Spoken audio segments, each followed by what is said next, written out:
I was told several times that I'd done an amazing job and that it had nothing to do with performance. I was flabbergasted and told my director that it felt like an act of betrayal. I busted my butt over 6 months, spending 2 months away from my wife and 2-year-old daughter, just to be stabbed in the back and told that it wasn't personal. He tried to argue that he informed me the position was for an interim department manager. I took out the official offer letter that I'd received from HR and showed it to him. The word interim wasn't anywhere on it. He just said, "Well, that was a mistake on our part. I apologize." He then offered me a team lead position, and I told him I needed a few days to think about it. This new position would reduce my salary back to what I was making before accepting the promotion. Oh, and he also asked me to train the new manager. I called up one of my old bosses, and he offered me a position the following week, so I quit without notice. I feel these two stories in my bones. I've told this story a lot of times on this channel, so I'm sorry if it's repeat information, but in my previous job, I had a manager who told me year after year after year that I was gonna get a promotion, and it just never came. I literally never once got a pay raise over years of working there. And for me, it wasn't even really about like the money. I didn't really need like a 5% bump or whatever. What I wanted was some sort of indication, some sort of sign that there was a future of that company, that if I kept working, if I applied myself, and if they like told me what I was doing wrong and I corrected it, then I could eventually get, move up, get more money, climb the ladder. But no, he just blew smoke up my butt and told me, "Yeah, you're doing a great job. Promotion's right around the corner." And like, I remember one time I had just had this conversation with him,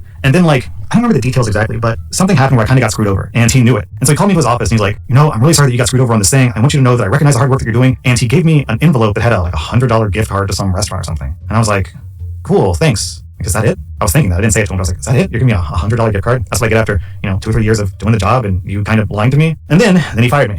Which, yeah, I can't really blame him for necessarily, because I think I kind of experienced what the woman from the first letter experienced, where like she applied herself and she became increasingly disenfranchised with the job, and so she just got frustrated, and that frustration was coming out in her job. That's what happened with me. I became just really pissed off at work that it wasn't going anywhere, and I guess it's just a dead-end job, so I applied myself less and less. I spent more time on YouTube watching YouTube videos, a little bit of a foreshadowing as to what would come, and he saw me on YouTube one too many times and he fired me. But joke's on you, boss, because now I'm a YouTuber and I work for myself and I love my job, and I'm making way more money than I was making before, so I guess everything worked out in the end. Anyways, it just reminds me of that old saying, people don't quit bad jobs, they quit bad managers, or in my case, get fired by bad managers. On this next post, there was a Reddit post about people protesting masks, and this is down in the comments. The people commenting here seem to primarily be in the anti-vax, anti-mask crowd. So I want to present a different perspective to those people in the hopes that maybe they'll see the light. You guys are, and I really can't emphasize this enough, the dumbest mother effers on planet Earth. Like, I'm all for asking questions, but if you don't like the answers, then you shouldn't just discredit them and find some YouTube video made by a guy named Steve Larry filmed in the back of his shed just because he says the things you want to hear. Use your effing brains, people. We should have all been in this together. Instead, a giant chunk of society decided that they couldn't be bothered to inconvenience themselves, so they collectively messed their diapers and sucked on the teat of what is probably the biggest misinformation campaign in history. You'll be remembered as villains, not heroes, morons, not intellectuals, gullible, not free thinkers. You might think that posts like these are stupid, but they wouldn't be necessary if you disgusting losers weren't jerking your diseased selves off all over the communities you live in. You are the ones who have been acting inappropriately. Wear your effing mask. Get effing vaccinated. Grow an effing brain.